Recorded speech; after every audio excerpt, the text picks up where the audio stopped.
waa siyaasaddu marka lagu kala adkaado ee la kala sad qaado doorashooyinku dhammaadaan hogaamiyaasha tartama siyaalo kala duwan bay u dhaqmaan laakiin hadallada mucdale eedaynta laxaadka lahaa oo nagu cusbaa waxaanu arkayay hadallo uun gagabkii doorashadu iyo dayowgii sabab u yahay waxaan shacbiga u caddaynaynaa inay waxba ka jirin madaxweyne Siilaanyo iyo madaxweyne Muusena maanta kuwa looga baqayay inay ummadan khiyaaneeyaan iyo kuwa khiyaaneeyay iyo kuwa taariikhdooda ay meel kaga jirto ma aha marka waxaan arkay hadal uu iska caalwaaya oo dawaqii iyo daandaankii siyaasaddu uu odayga ka keenay mudane wasiir marka laga tago Cabdiraxmaan iyo eedaha uu soo jeediyay macluumaadkan uu sheegay ku saabsan Soomaaliya inay qayb ka ahayd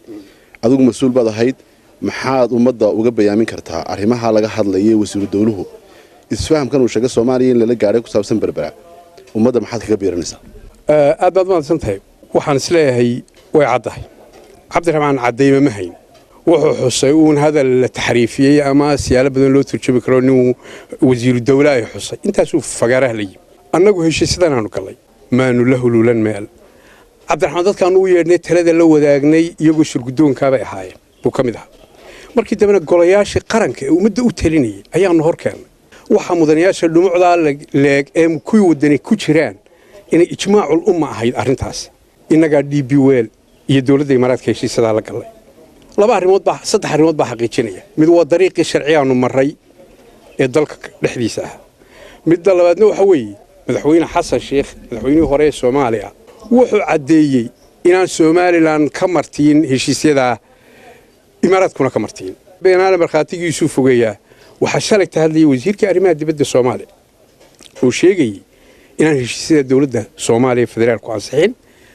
dawladda Imaaraadka aanay ka wada hadal waxa ragga ay saysan ku qiraad isaga marxaati ku filan waxa kaloo marxaatiya Suldaan bin Sulaym chairmanka DB Well wuxuu si cad u sheegay waraysi uu bixiyay dhawaan in dawladda Soomaaliya aanay kala hadal mashaariicda ay si dawladnimo noola macaamileen marxaatiga muxuu soo qaadi waayay Cabdiraxmaan intuu hadal la tarwiijiyay oo turjumaadiisa la xumeeyay xusayay ka muxuu soo qaadi waayay hadalkaas wasiir ku xigeenka dawladda Imaaraadka waxaan isleeyahay hadallo diblomaasiyadeed oo badan ayaa ku jiray oo aynaan ku qabsan karin oo ay ka mid tahay warun Soomaaliland lama aqoonsan safaarad kuma leh qunsuliyadna kuma leh been muu sheegin hadalka xiriir lama lihin hadal la taxriifiyay buu aan waraysiga ku jirin hadiiba ay soo baxaan hadallo ku taban qarannimadeena dariiq sharci oo aynu marraway leedahay saaxiibadu u kala cawdaan laakiin ma aha waxaasi wax Cabdiraxmaan Fagaare isla soo taago oo madaxweynayaashii qaranka uu ku eedeeyo inay khayimiin yihiin Cabdiraxmaan intuu ku daday xawayaan heshiiskana hal la keenay baarlamaanka marka Maxamed Xaashi ummadda maxaad ugu soo bandhigay waqtigeeni heshiiska rasmiga ah sababaanu golayaasha u keenay heshiis dhammaystiran oo saxiixan dimaba jirto markaa heshiisku concession agreement terminology badan oo sharciyeed baa ku jira marka intaan ka lagu gurin nuxurka heshiisku ka kooban yahay baa golayaasha la geeyaa way nala arkeen waanu akhrinay waxa iska bedelay iminka qodobo kooban baa isbedelay waxa kamid ah heshiiska saddex geesoodka Itoobiya waa cusub dib baa golaha loogu soo celinaya heshiisaanu qarinimo jiro nuxurka heshiisku waa ka iminka golayaashan saxiyeen wixii qodobada isbedelayna waanu madaxweynaha keeni doona oo waayo asalkii baynu haynaa waa la tusi karaa waa akhri karaan hogaamiyaasha mucaaradkana waa la tusi karaa waxaanu ka hadlaynaa wax bulshada oo dhan deynta la daabaco suuqa la geliyo heshiisku saxiixan yahay hadduu doonayo Cabdiraxmaan gudoomiyaha xisbiga wadani iyo haldoorka wadani madaxweynaha weydiisteen waa tusaynaa dunida laguma faafiyo heshiisyada dunidu gasho nuxurkiina ummadda waa kala tashanay golayaasheedii haddeerna diyaar baanu nahay in la tuso madaxweynuhuna wuu tusayaa hadduu Cabdiraxmaan doonayo waxaan kugu qancinayaa maalintii madaxweynuhu casuumad buu fidiyay labada gudoomiye mucaarad warkaalo ila soo eega xeelada gunteeda buulaha isagaa ka coddaatoo diiday hadalkaanu shalay lahayna run buu ahaa kaanu maanta leenayna waa run ismana burinayo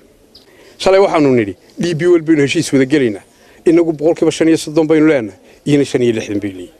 exactly saasa u qoray waa qodobada amedmanka ku yimi dana siyaasadeed iyo dana dhaqaalaanu arag waxaanu aragnay dekadani inay u baahan tahay macaamiil fara badan kambani baa laga iibinayaa ma dawladda Itoobiya annagu waxaanu aragnaa inaanu tala sax qaadanay waxa naga dhiman waa inaanu golayaashii sharciga ka ansixinay shalayto ka hore ansixiyay kaana dee maanu qarino golayaashuna waa taageereen وكي قلا وكيل ذو بيان كسوس على يكون تاجره isagoo sharciina waa la horkeenaya waana la ansixin doonaa waxaan u aragnaa ragga ka soo horjeedana qarankan inay u garbayeelayaan oo gaashaan siinayaan ragga doonaya inay ragaadiyaan horumarkiisa oo ay Soomaaliya ka tahay Soomaaliya waa la dhisayaa dikada laga wadaa saldhigya laga wadaa maxaa lagu diiday Soomaaliland horumarto laba dalo midoobay inuu 60kii maxaa la inoo garbadoobaya inaga maxaa ninka reer Soomaaliland siyaasiga ahi uu ra'yiga ugu raacaya